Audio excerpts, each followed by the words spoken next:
All right. Live.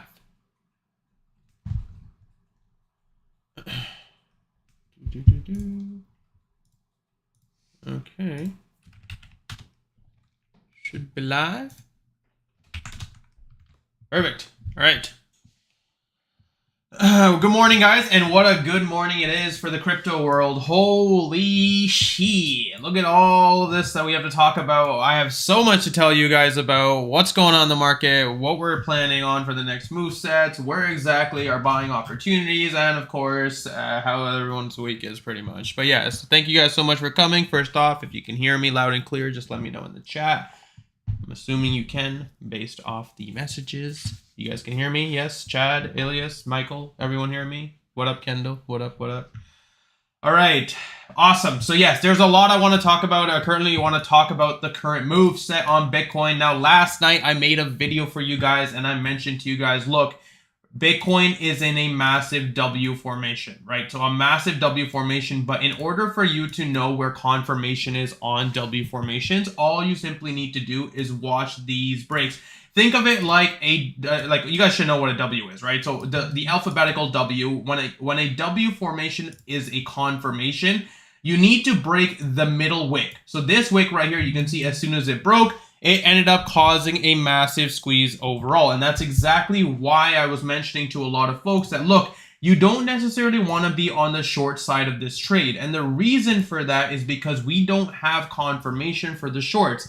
I explained to you guys this yesterday and I explained this one more time, but look, the daily exponential moving average, although the 4-hour at the time of Saturday looked bearish, right? So we broke below the EMAs. Everyone was like, whoa, whoa, whoa, what's going on? Is Bitcoin going to zero, whatever? I always tell you guys, pay attention to the larger picture. And the larger picture on Bitcoin was the fact that we were bouncing on the exponential moving averages. Do you guys see what I'm trying to explain? Is when you have the larger time frames showing you a bullish confirmation and you have the lower time frames showing you bearish setups, you want to go with the larger time frames. The only time where it would make sense is to switch it up is, of course, if you see the 4-hour time frame exploding and the daily you start noticing that the EMAs are over leveraged. That does not mean that you start shorting, but it simply means that it gives you an idea that, hey, look, on the exponential moving averages on the daily time frame, we haven't tested them yet. So what does that mean? It would simply mean that you would be more aggressive with your trade setups. You would be taking profits more aggressively. Why? Because we didn't have the EMA retest. But here you can see that we had the EMA retest. We had the secondary retest. We broke the resistance of 63.3. First confirmation, you break above these resistance. So second confirmation was this wick high. Third confirmation, where do we take our profits? Where exactly is a profit being taken? Well, most of you are aggressive traders, scalpers. You can take your profits whenever. But the overall idea is when to not counter trade is until the move set ends. So where the move set started is where it is likely going to end. And ladies and gentlemen, we have completed the whole move set in one 4-hour candlestick. And look, this is not luck. This is simple technical analysis. Something I have taught you guys for years now is very, very simple trade setups here. But I want to talk about the overall picture because right now, for the first time in a very long time, Bitcoin is actually breaking above its trend. And you can see that on 71K, there has been multiple retest opportunities on this zone. If Bitcoin does end up breaking above 68,000, ladies and gentlemen, all-time high is right there. And like, I wanted to start this education or live stream rather on a bit of an educational front because this is something that I will explain to you. And look, you guys always think I'm perfect, and I'm going to tell you a story of how I messed up really hard in the previous bull run. Okay, so this is something that you have to pay attention to because it's a learning opportunity, and a learning opportunity is something that you obviously will use for the rest of your life. Now, here's story time, okay? And of course, 38 of you, 42, whatever. Thank you guys so much for coming and watching. I do appreciate it. Throw a like on this video if you can. Okay, look. So here's story time for me. I was a wee lad, and I was, just learning how to do technical analysis back in 2017, 2018. So I was part of the original bull run, right? So the big one where all of retail jumped in and yada, yada, yada. I made a lot of money. I gave a lot of money back. But The second bull run that came after COVID. Now, this is where things got interesting because for me, I was already a technical trader, so I knew quite a bit of technical analysis. What I didn't understand at the time was the psychological part of trading. And what happened to me was you can see that Bitcoin original bull run in 2017 December peaked at 19.4, right? So at 19.4 it peaked. Then during the COVID run, you can see that Bitcoin ended up retesting that same zone. And what I made the mistake of, ladies and gentlemen, was to swing short. I swing shorted the resistance because in my head as a beginner, I said, look, this is a double top, right? As just an average beginner, they see a two top and they're like, yeah, that's a double top. I thought it was a double top. What happened next was absolutely disgusting. It wasn't even close to like, oh, feelings. No, the market literally took me, threw me in a corner and beat the shit out of me because the next candle, when I shorted right here, the very next candle, Bitcoin broke all the way into 21,600. Ladies and gentlemen, you have to understand something. You're probably looking at this like, wow, that's it, $2,000 move. Guys, $2,000 move back in 2020 was insane. Even a $200 move back in 2017 on leverage was insane when Bitcoin was trading at 3 to 4K. When it went from 3,600 to 3,800, people thought they were untouchable. You need to understand the idea what happened here. We broke all-time high, and look, we never came back. We never came back to that zone ever again, ever, until recently. So, but if you notice something, we had the original bull run, right? So the COVID run. And then, of course, what happened? The FTX situation right here, right? And everyone was doom and gloom, despair. What was different, ladies and gentlemen? The previous resistance, the previous all-time high resistance turned into support. That is the point of the story. Other than the fact that I was an idiot and counter-traded myself, is you need to understand something from a psychological level. Is when Bitcoin ends up breaking all-time high, it does not care about your feelings about RSI. It will not care about the daily structure. And the reason for that is when Bitcoin breaks all-time high, all of the retail traders, articles, everything is going to be posting about Bitcoin. Joe Schmo that lives, wherever is going to be like, oh, damn, that Bitcoin, I got to buy some. And the next level of squeeze that's going to come once you enter all-time high territory is a different level of trading. Right now, our trading style is amazing because we have support and resistance lines. When you break all-time high, things become very questionable of where exactly the resistance is and where exactly the supports are. My rule of thumb is usually during elections, I usually wait at least a week after all-time high and see where exactly the levels are and then create new levels. Once the new levels are created, and again, guys, we do not short after all-time high. There is no such thing as shorting after all-time high, because if you were a shorter back in 2020 like me, you can see there were more green candles than there were red candles. Do you understand?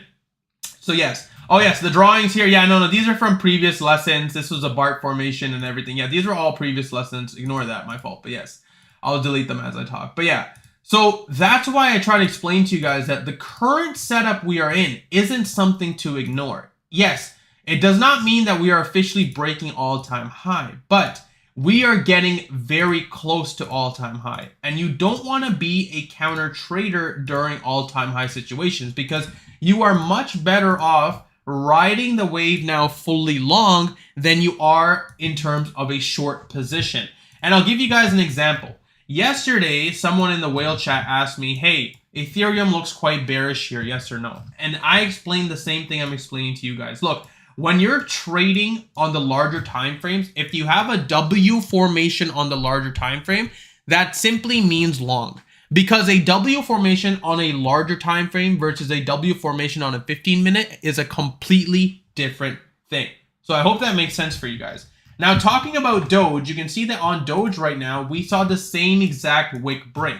The same level break structure. If you entered a long, you would definitely be in quite a bit of profits right now. And the question, of course, comes is where exactly do I take my profits? Now, technically speaking, the overall move set started from here. But remember what I have taught you guys is the wicks are very important. This is the wick that starts at 0.119. That is the level that you want to be paying attention to. So ideally, a wick like this, if it ends up breaking structure, then you enter the secondary position into the 0.124. Now, the overall level is, of course, going to remain at 0.124. That's our main take profit. But assuming we break above that, once again, it's fireworks situation.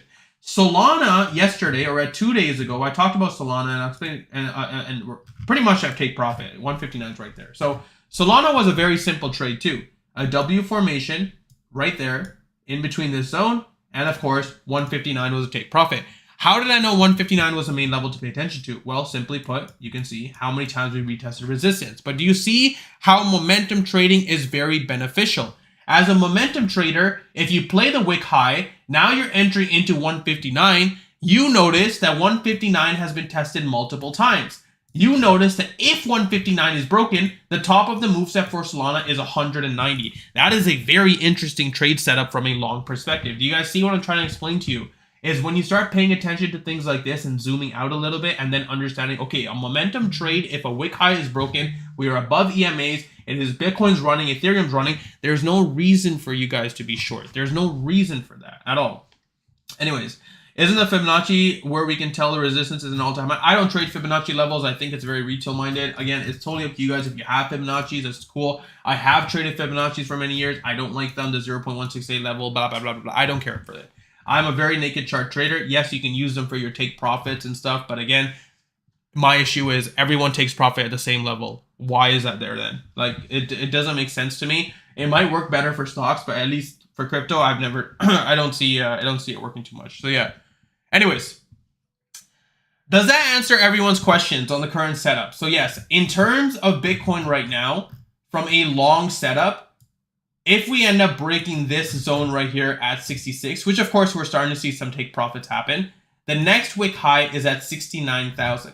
If Bitcoin breaks above that zone, we might see a candlestick like this. You can see that because of near all-time high, the momentum candle we had, Bitcoin broke into that zone. That's all we're really doing right here, is we're all just trying to trade in this zone. If we break momentum, it continues pushing higher. That's the trade setups we want. That's what we're kind of looking for right now. So yes, ideally, we are simply just long. We are simply just long. Ethereum very, very much lagging behind. You can see from a daily perspective, very much lagging behind. It can be very disgusting for Ethereum to do a proper run because that's pretty much where the moveset started at 3,200. Yes, within 3 days, we dropped a massive amount. So just like that, in 3 days, we can continue pushing higher. Now, in terms of altcoins in general, like Gala, everything else, like everything is still sideways, right? There's no momentum right now. I've explained this to you guys before. Bitcoin runs, Ethereum runs, mid caps run, or all, like top cap alts. Wow, I can't even talk. Top alts run, mid caps run, low caps run, meme coins run. That is the run that you want to pay attention to. Right now, Gala is not ready for its run. Doge is starting to show its hand. Meme coins are starting to show their hand. This is why I tell you guys, like, look, these are very simple momentum trades. Bitcoin runs, Ethereum runs, you caught the log. Immediately, what I would do is the same setup that I just showed you guys. I would simply look at Doge and Solana. I'd be like, okay, there's some nice breakout trades here. Enter longs there. I wouldn't be greedy, right? If you already made a lot of money, I would not trade then. But if there were opportunities there too, I would enter those longs as well, scalp those regions. And the psychological part of it, or rather the take profit level of it, and this is where a lot of traders struggle, is if Bitcoin is at resistance now, and you're taking a long position on Doge, you need to understand that if Bitcoin starts to reverse, Doge is going to get wrecked too. So you have to weigh out your risk to reward ratio. It does not make sense to hold trades for too long, simply just scalping because the overall market is pushing. And I know some of you guys are very good at that, but for the rest of you that are new to this, that's why we do this, what we do, right? You want to be very, very aggressive. Which brings me to my next point, guys. Once again, last call. If you're on JumpX or Fairdesk, please get off. They're closing their exchange within 2 days. I got the message this morning. 2 days, they're done. Sign up for Blowfin. It is a very, very nice exchange. Everyone likes it. All the whales like it. Everyone loves it. Now, last point. Mentorship. It's free. Before anyone leaves, it's free. No one leave. Okay. So the point of the mentorship, what I'm thinking of doing is something with Blowfin, where I can start uploading my like, I don't want to say course because it is a course, but you know, people like look down on courses, but I want to start uploading my beginner standpoint, tips, tricks, psychological, everything on Blowfin. So that's what I'm trying to speak to them about. It's going to be completely free. It is a completely free course. I don't want your money. I want nothing from you. The only thing that you would have to do is just, because you have to use it on Blowfin, is sign up through Blowfin. Just sign up. And then you can access all the course material. I've seen other people on the platform, what they do is they have the education side, but then they'll charge you like an upfront fee of $50. I don't give a shit. It's going to be free for you guys. And what I'm going to do in that course is I'm going to start with the same setups like we did. Support resistance, indicators, exponential moving averages. And then we're going to get into the psychological things. Then we're going to get into trade setups. And then we're going to get into swing trades, scalp trades, intraday trades. I'm explaining to you every single thing that I have learned in 7 years for free on Blowfin. I'm going to talk to them. Again, I know I've been saying it because right now the whale chat is such a big success. And I can see that because the whales are basically, it's cool because the whale chat is 5K deposits in JumpX. Or not JumpX, sorry, Blowfin. 5K deposits in Blowfin. But the reason why I like the whale chat is because they're learning from each other. They're learning different order books. They're learning different support resistance zones, psychological. Everyone in that chat is learning from each other. And because they're whales, they're all taking the same sort of trade setups. They say, hey, did you close yet? No, I'm riding. Okay, I'm going to ride with you. Which is really cool to see. I don't say anything. I don't mention anything because I want them to kind of learn from each other. And that's what makes this channel so successful. I have noticed so many times that someone asks a question in here, other people answer. And that's exactly what a community is. That's why I tell you guys, we are continuing to build a community here. This is not paid. This is not a course. This is not anything. It's simply just going to be free for the long term. The bull run has started. Yes, there is so much that's going to happen. And I hope, like I said, this channel does increase and grow. So I do appreciate the likes on the videos. Anyways, yeah, pretty much. So yeah, that was just my spiel. I gave you guys a quick little update about what's happening the next few weeks for Pingu. And yeah. So thank you guys for coming. I know it's a quick stream, but I gotta go. It's my wedding anniversary today, and I promised my wife I will try not to be on my phone today too much. So I will probably most likely not be responding to you guys for at least a few hours. I will then look at my phone later tonight and do what I need to do for you guys, update charts, etc. Before I leave, I will obviously upload Doge because I know everyone is waiting for Doge. And again, guys, I don't ask you for anything. I don't ask you for donations. I don't ask you for money. I don't need any of that. All I would like you guys to do is throw a like on my video when I post it. That's it. That's your form of payment to me, is a simple like on the video. And in Telegram, like I said, I know it's locked and you can't talk. Just put emojis. Like, it's this way I know that you guys are paying attention. Because sometimes I'll send a message or a video and I'll get like 2 likes. And I'm like, yo, do I got to remake this video? Did like something confusing? And then I start asking the wheelchair. I'm like, does this make sense? They're like, yeah. I'm like, oh, okay. So yeah, just put emojis on my messages in Telegram so I know you guys are understanding what I'm trying to say. Okay? I appreciate that. Yes. Yeah, it's been a year already. Exactly. I know. I remember sending that picture of our rings like a year ago. Yeah, it's been a while, man. It's been a while time. All right. Yeah, exactly. I know. Okay, thank you guys so much for coming. I hope you guys have a wonderful day, wonderful long weekend for those of you that are celebrating Thanksgiving, whatever. Enjoy with your families. And I appreciate you guys. And I know you guys made a lot of money. I'm very happy for you guys. I'm very, very happy. There is no more joy that I get when I get a message that, hey, Pingu, I just paid off my bills. Hey, Pingu, I just paid off my tuition because of your trades. That's what I do. I appreciate you guys so much. And I'm so happy that right now we are heading into the all-time high zone. And again, we are going to make so much money. It's not even funny. We are going to make so much money on this channel. It is not even funny. So yes, if you want to follow the journey, the link is in the bio for the Blowfin. Sign up. Educational stuff will be posted shortly. I just have to run how the back end works for it, but everything else is done. So yes. Okay. Cameron with 380% of Solana love. Okay. Bye. Okay, bye. See you guys. That's how I'm going to end the stream. Bye.